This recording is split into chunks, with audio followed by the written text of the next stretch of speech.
Mitos atau fakta? Mitos atau fakta? Selamat datang di Mitos atau Fakta. Silakan komen. Bismillahirrahmanirrahim. Allahumma sholli ala Sayyidina Muhammad wa ala ali Sayyidina Muhammad. Bertemu lagi kita semua. Mohon maaf jika kami ada salah. Kami akan menemani waktu Anda beberapa menit ke depan. Sebelumnya mohon maaf, tidak ada maksud untuk menggurui. Ini hanya kami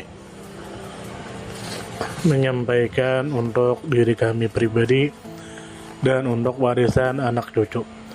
Dan jika Anda mau mendengarkannya, terima kasih banyak. Mungkin apa yang kita ketahui berbeda karena apa yang kita pelajari berbeda. Kita meyakini sebagai orang yang beriman dengan adanya Sang Pencipta. Kita meyakini Sang Pencipta itu ada, mustahil tidak ada.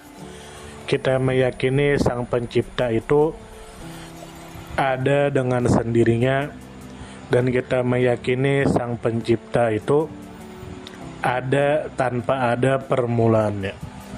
Dan kita meyakini adanya Sang Pencipta itu tidak sama dengan apapun. Jika ada siapapun yang menyamakan Sang Pencipta kepada yang lain, maka itu dinamakan akidah mujassimah. Semoga kita terhindar dari akidah mujassimah. Kita meyakini Sang Pencipta itu berbeda dari yang lain, tidak sama. Dan kita meyakini dalam hati penuh keyakinan dan pandangan kita dengan mata kepala kita bahwasanya Sang Pencipta yang mempunyai sifat kudrat atau kuasa, iradat atau berkehendak, ilmun atau mengetahui, hayat atau hidup, sama yaitu mendengar, basar yaitu melihat, dan kalam yaitu berbicara, dan lain-lain. Kita meyakini di dalam hati Tuhan itu kuasa atas segala-galanya.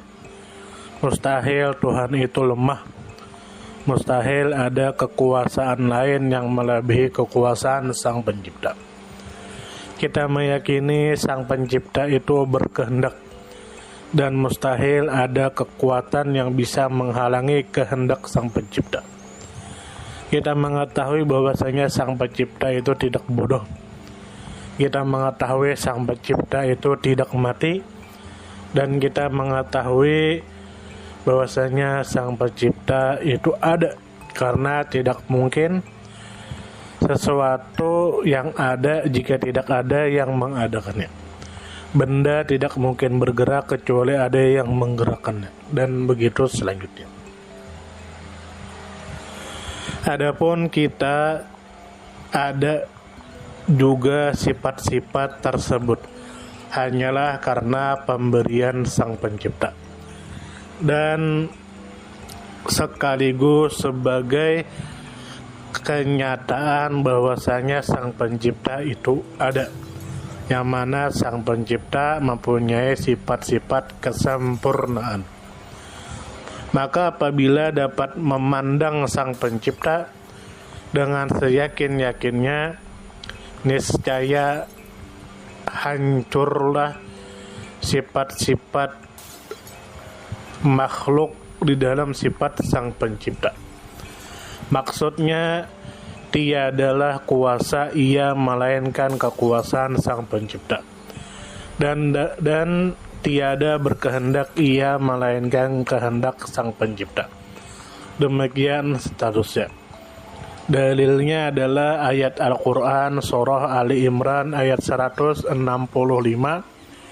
yang artinya sesungguhnya Sang Pencipta atas tiap-tiap sesuatu sangat kuasa. Dan ada juga dalil yang mengatakan yang artinya tiada menghampirkan oleh orang yang menghampirkan, dirinya kepadaku seperti dengan mengerjakan yang aku wajibkan kepada mereka. Maksudnya mengerjakan yang diwajibkan Allah sangatlah utama. Dan senantiasa hambaku menghampirkan dirinya kepadaku dengan yang sunnah-sunnah setelah dia mengerjakan yang wajib-wajib, sehingga aku kasih dia. Maka apabila aku kasih akan dia, niscaya aku pendengarannya ketika dia mendengar. Maksudnya Sang Pencipta membimbing pendengarannya sehingga tidak mendengar perkataan yang mendatangkan dosa. Dan aku penglihatannya ketika dia melihat, dan aku lidahnya ketika dia berkata-kata, dan aku tangannya ketika ia memegang, dan kakinya ketika ia berjalan, dan aku hatinya ketika bercepat-cepat ia. Maksud dari perkataan di atas antara lain ialah bahwa orang yang suka dengan yang mengerjakan sunnah-sunnah setelah mengerjakan yang wajib-wajib akan mendapatkan kedudukan yang mulia di sisi Sang Pencipta. Mendapatkan kedudukan mulia di sisi Sang Pencipta. Maka seluruh sifat-sifat yang yang ia punyai mendapat bimbingan Sang Pencipta, dan itulah yang dinamakan tajalli sifat Sang Pencipta kepada hambanya. Jadi ketika seorang manusia melaksanakan perintah Sang Pencipta seperti sholat, puasa, zakat, naik haji bila mampu, lalu dia mengerjakan sunnah-sunnah Nabi Muhammad, maka dia akan dibimbing oleh Sang Pencipta kepada kebenaran, sehingga anggota tubuhnya tidak akan melakukan perbuatan dosa.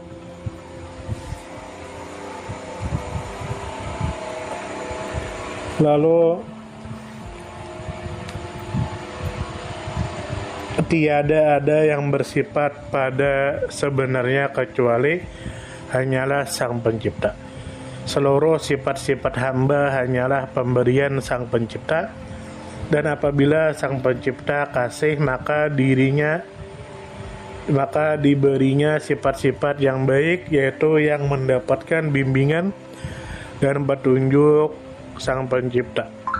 Nah, jadi kesimpulan dari pembicaraan kita kali ini adalah siapa saja yang beriman kepada adanya Sang Pencipta dan beriman kepada Nabi Muhammad, lalu dia melaksanakan perintah Sang Pencipta seperti sholat, puasa, zakat, haji jika mampu, lalu dia juga melakukan perbuatan yang dianjurkan seperti sedekah, sholat sunnah, berbuat baik kepada orang lain, baik sangka, dan lain sebagainya. Maka dia akan dibimbing Sang Pencipta kepada jalan yang benar, sehingga orang itu tidak melakukan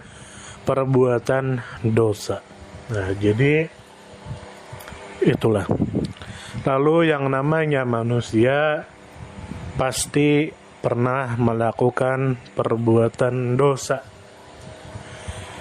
entah dosa besar atau kesalahan besar atau dosa kecil. Mumpung kita masih diberi kesempatan untuk hidup, maka kita bertaubatlah kepada Sang Pencipta. Kita ucapkan, ya Allah, ampunilah kami, astagfirullah, ampunilah dosa kami mohon maaf, matikanlah kami dalam keadaan beriman, matikanlah kami dalam keadaan baik, matikanlah kami dalam keadaan mengerjakan ibadah. Nah, sampai sini kesimpulannya adalah laksanakanlah perintah Sang Pencipta, jauhi larangan Sang Pencipta, kerjakan sunnah Nabi semampunya, jangan kerja dosa. Maka jika kita bisa melakukan itu semua, maka kita akan dibimbing ke jalan yang lurus. Mohon maaf jika ada salah. Semoga kita disehatkan badan, dilancarkan rezeki, dikabulkan segala hajat. Salam damai. Terima kasih banyak. Mohon maaf jika kami ada salah. Perbedaan pendapat di kalangan umatku adalah rahmat. Kasih sayang. Terima kasih. Mohon maaf jika ada salah. Salam damai. Silakan share, komen, like, subscribe. Salam damai. Mitos atau fakta? Mitos atau fakta? Terima kasih sudah mampir di Mitos atau Fakta. Silakan komen, share, like, subscribe, bertemanlah dengan kami. Semoga kita semua disehatkan badan, dilancarkan rezeki, dikabulkan segala hajat. Semoga kita baik-baik saja, semoga kita sukses selalu. Salam damai.